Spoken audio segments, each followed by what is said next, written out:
The nonprofit world, if it remains the same, very administrative and bureaucratic and just fundraising machines, it's not going to change the world.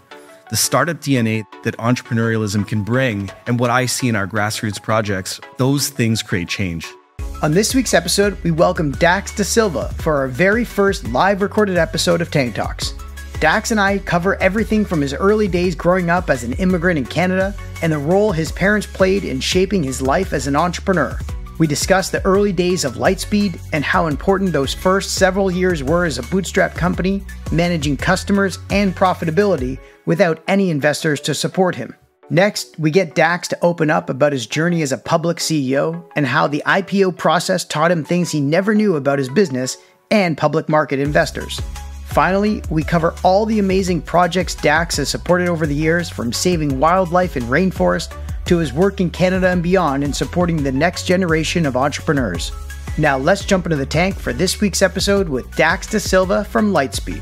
Well, thanks everyone for joining us for our next episode of Tank Talks. I'm your host, Matt Cohen, and I am very glad to be joined by our esteemed guest, Dax Dasilva, for my very first live recording podcast. We're here at the Elevate conference, which you've been speaking at for many years. Yes. So, first off, congratulations on everything you've accomplished over your career, but we're going to get into that. I want to hear a little bit first about why you keep coming back to Elevate and what it means to you and how it's kind of evolved. It's just great to gather in person. You know, I think those of us that operate in the tech space can end up doing a lot on Zoom and a lot remotely. As we were talking about before, like things end up being much more impactful in person. You know, it's you got to gather. Exactly. Got to put pants on, yes. So I think, obviously we want to get into your background for those people who may not know you, because we have a lot of international listeners. Can you tell us a little about your upbringing, where you grew up, your childhood, and sort of how you found yourself being an entrepreneur during those early years of learning how to code?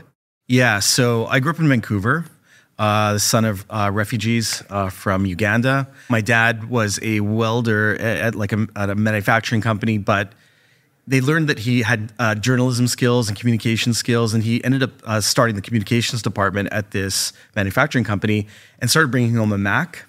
And that's how I started to become this young, real Mac nerd, Mac zealot, and that's where I started to learn how to program. And the boss's son was actually starting a Mac networking startup back in the early days of the Mac, and that's when I started apprenticing at 13. So from 13 to 15, I was practicing at a startup developer. Didn't even know the word startup at the time. It wasn't really what people called. I think I got my bug for entrepreneurialism. It was a very small company. It was a husband and wife and maybe another remote developer. And that was sort of the beginning. Yeah, because back in the day when Macs were being sold, they were being sold at like mom and pop shops, right? Yeah. And people who were developers, they were like in the basement somewhere, hard to find. This was actually in a basement. It was in a basement, let's be honest. It was in their home in the basement. Yeah. And actually, the early days of the Mac were very, it was a little Wild West, right? Everybody was excited. There was tons of energy. But a lot of concepts didn't work out. I saw them try different marketing ideas, spend a lot of their money that they were earning on ads. So yeah, I got a little bit of a taste of, all the struggles. Yeah. And at a young age though, you learned how to talk to customers, which a lot of developers don't really know. It's even till today. Founders who are mostly design and product and engineering founders, they don't know how to get out and speak to customers before they put pen to paper. What did you learn from that time? By the time I was 15, I started to do programming on my own. I started doing contracts for a lot of the Mac dealerships. Before there was Apple stores, there was Mac dealerships. So I started entering that ecosystem and building software for all these retailers. And that's how sort of Lightspeed, that's sort of the heritage that Lightspeed grew out of, these very complex retailers, that have hundreds of thousands of parts in their database and repair and floor sales and corporate sales and all these different aspects that our ideal customer profile at Lightspeed has. Like, that's the kind of merchant we still serve, in different verticals. But the other side of software contracting was I was doing tech support for all of these Mac dealerships that I worked for in Vancouver and then later Montreal. And I loved that. First of all, I love the human interaction. The Mac dealerships would always send me to the worst of the worst customers. I mean, they said worst of the worst, but these were customers that just needed to be taught how to do email every single time, But what I understood from that was software through the user's eyes.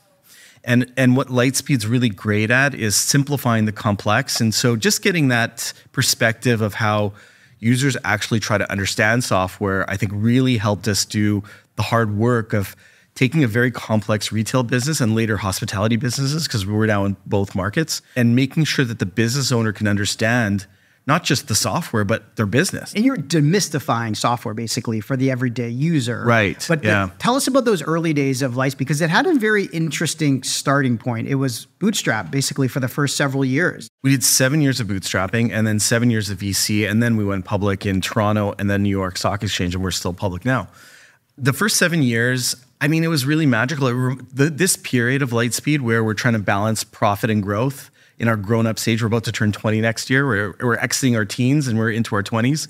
It reminds me of the bootstrap days because unlike the VC days where you're just like grow, and that's the only thing that matters, the bootstrap days are just how do we build a company with our own resources and everything in balance. And that's sort of where we are today in our grown-up phase.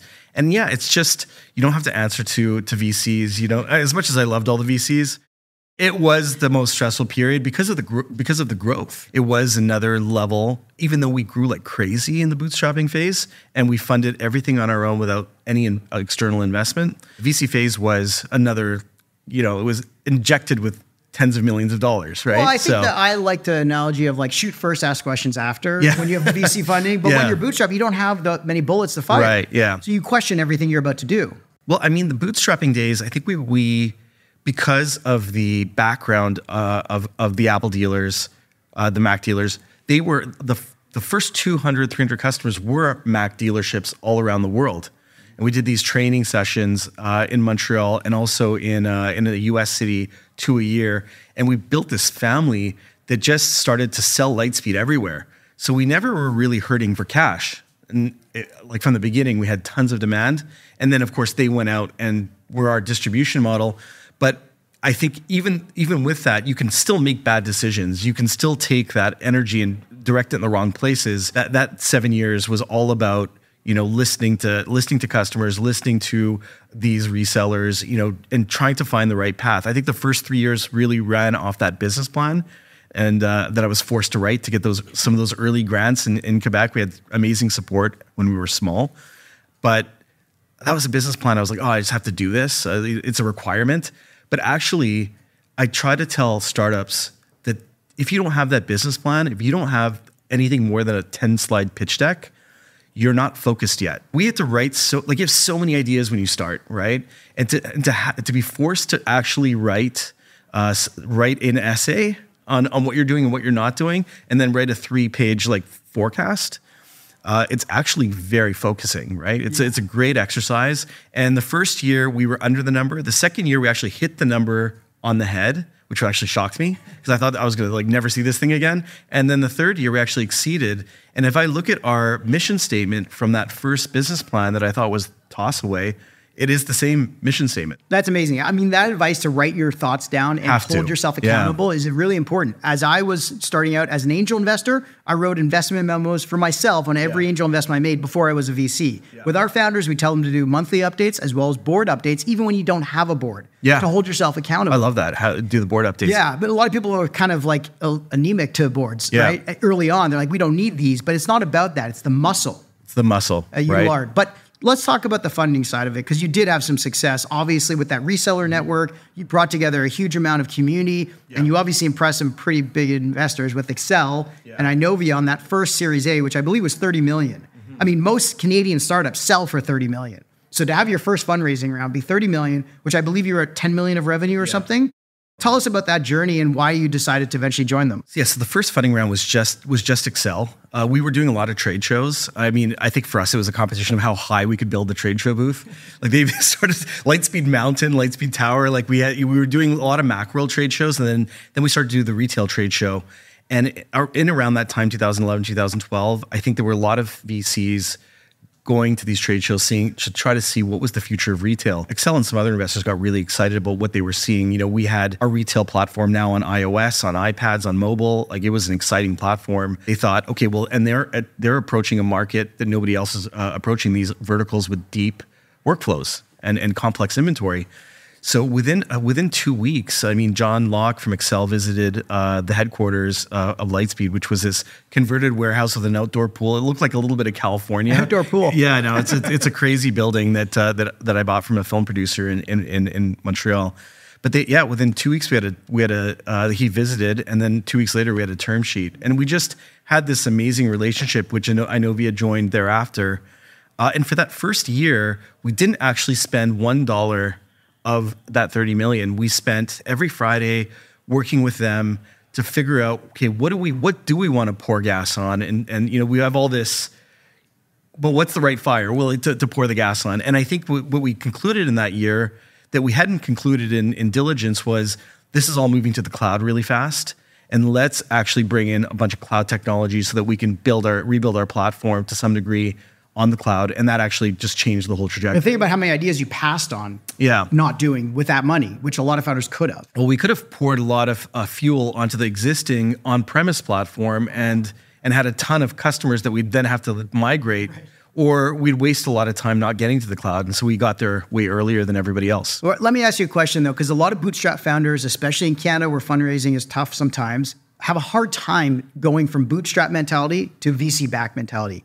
Did you have a hard time with it initially? It sounds like you didn't, but tell us what happened inside your brain and when you thought about time to change. I don't remember the transition being difficult because it felt like we were all working on something together. They all became lifelong friends. Obviously, the expectations were high. Diligence was very stressful. You build something for 7 years and you go into diligence, and one wrong thing and you could lose your very exciting future. But once we were there, it was a lot of excitement. It was a lot of engagement, and taking that year to really look at what we're going to spend our time on they said they had a 5-year timeline, and actually that ended up being the case, in which time we built a tremendous amount of value for Accel. I know we stayed longer, and then we went on to bring in some other Quebec investors and went public. But yeah, I think it was smart to spend that year of hey, what do we want to do with this company beyond what we already are excited about? Yeah, I mean, you definitely raised a lot more and had a lot of success. You went from B to C to D, and then you went public. What was that transition like to be a public CEO? And how did you get coached along the way? Because it obviously was a big learning curve for you and anyone. Yeah, and so in that VC period, we did bring in a lot of very experienced executives. And we built out this roster and built a whole new business model that was subscription. So that was a lot of the hard work. Going public, I think, felt like a graduation for us. The company's at a certain level, you're graduating into another sphere. Everybody feels like we're at a new level. We're at a new level of public attention. And for me, it's my favorite period. Because again, I think similar to the bootstrapping phase, you are your own boss. Now you're accountable to tons of public investors, but they could come in and out of your stock without you even knowing. And of course, you have a board, but that's been very positive in terms of my experience. But the only person you can fail in the public situation is yourself. That's why it feels in some ways like bootstrapping. You feel like you have a lot of control of your destiny, but you have to get buy-in from so many people, and you're presenting and storytelling to investors, storytelling to media. So I didn't know what all that was going to be about. What I was more terrified about was I have no clue on finance.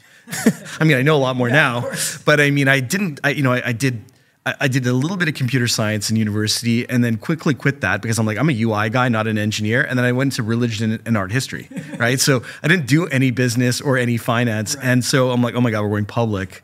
So I guess to overcompensate, I surrounded myself with finance people and became the best friends of all the finance people, and actually just really enjoyed learning about that and immersing myself. And I think the lesson there for me, and I love when I hear other Lightspeeders repeat it, is in these fast scaling startups, and especially as the CEO, you got to throw away your job description every year and you have to write yourself a new one. And sometimes it's going to say finance and you're going to be like, oh, I don't know how to do any of this. And because you can do that, and because you're terrified, and because you take the risk and you put yourself out there, it gives everybody else in the organization that extra boost when you ask them to do something that's outside of their comfort zone, because you as the leader blaze the path.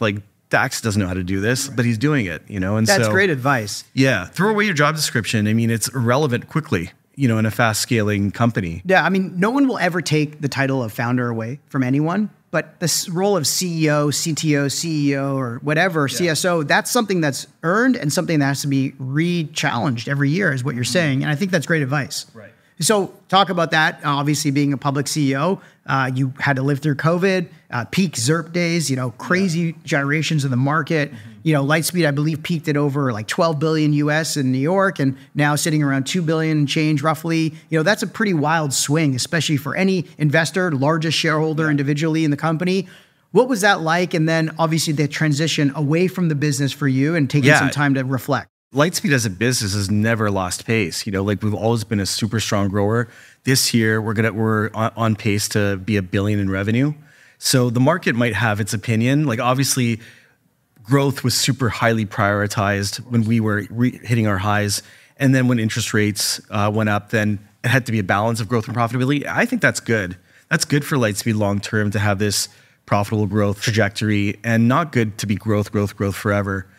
So maybe that's the transition that we've been in for several years. And I think that, having our payment solution roll out so that our 90 billion of GTV, I mean, that's a massive amount of transaction volume, that we're properly monetizing that's been a bit of a journey. But the more we monetize that, the more profitable we are. All of these pieces are coming together, but we just have to be patient. And obviously these things are just not in your control all the time, how the market thinks about you. But you said you surrounded yourself with a lot of finance people when you were learning about finance. Yeah. You transitioned away from the board in, I believe, February 2022. You're still like the chair, but you removed yourself as CEO. Yeah. When you decided to come back, we've seen a lot of CEOs come back. Howard Schultz, Steve Jobs, Disney. What was the advice, or who did you surround yourself with before you decided to come back? I get a lot of great advice from my father, from the early days. And then, of course, over time, there's a lot of board members and people like Patrick Pichette, who's our chairman, ex-CFO of Google, lots of other board members I consult. But my father always gives me amazing advice with a very spiritual angle. And, there is seasons and there's moments and there's the right time for certain things. And I had never, I was the executive chair for 2 years, had never done that role ever before. Another example of throwing away the job description. I want to serve the company this way. I want to let other people move up in the company. Let JP be CEO. He's been president for 10 years. Let Asha rise into the CFO role. They're amazing. I love, love these people, and they're so talented. In this new phase where we're balancing profit and growth, the board felt that it's time for a founder to be able to make some of the tougher decisions. And I have since I've been back 7 months.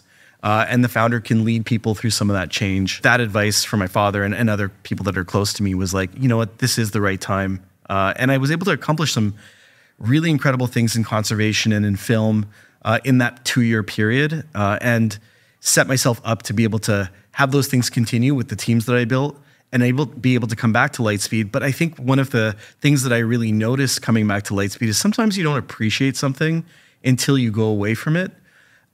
17 years of being the CEO, you end up being in a little bit of a bubble with it, and being able to step away from it, because as the board, as the executive chair, you're not in the day-to-day. You don't get to be in the operations. And I love that. I love being in the details of it, or being in the trench. It's such an amazing feeling to be able to create value for shareholders, for customers. I missed how special the company, realized how special the company was by having a bit of time being at that altitude as opposed to being you took yourself away from the day-to-day. You got to see it, and you got some great advice from people as well as your father. You talk about spirituality. How did spirituality help you during the time you stepped away? Well, I think spirituality led me to do some of these projects, like the conservation projects. I invested 40 million of my own money into creating Age of Union and investing in 10 conservation projects around the world, 4 in Canada, 3 in big tropical forests, a ship with Sea Shepherd, and 2 in the Caribbean, and then went to all of them. There's a book coming out next in 2025 about my journeys into learning how to be okay with bats sleeping above you in a lodge that has no doors or windows, all of these exciting things. And I think that I think spirituality has led to wanting to do things for the greater, and that being its own reward. Like, people ask me, what's the ROI on that stuff? I'm like, what do you mean by that? this is the planet. This nature. This is that must be the finance people asking that. Yeah, right. All these folks I've surrounded myself with, and I'm like, yeah. I mean, so being able to do that, and then also realizing that you can't really do conservation work without doing film. And bringing people to these places. Because of the story aspect. Well, because it's so hard to get to some of these places. And like some of these places have 9 travel advisories, like DR Congo or Haiti, which I've been to, where we have projects. You know, it's I was in Haiti for 3 weeks before the gangs fully took over the country. And people were like, do not go there. But how else do you really understand what's happening on the ground? And I think at the end of the day, I love being on the ground. That's why I love being inside Lightspeed as opposed to, you know, being at a certain altitude from it. Do you think you have a different appreciation for all the things you have to juggle now, being back in the trenches after seeing the rest of the world in a very different light, you know, developed countries versus non-developed as well? Yeah, I think it gives you a lot of great perspective. I think first of all, I think I have a better knowledge of what I can do as a leader because my leadership was tested in areas that were completely different from Lightspeed. It's really interesting to meet with conservationists doing grassroots projects because they're entrepreneurs. And so are filmmakers that are trying to change the world with bringing something to attention. They're entrepreneurs. And so learning to work with different kinds of entrepreneurs. I've done a lot of creative and artistic projects around the environment and around LGBTQ and minorities.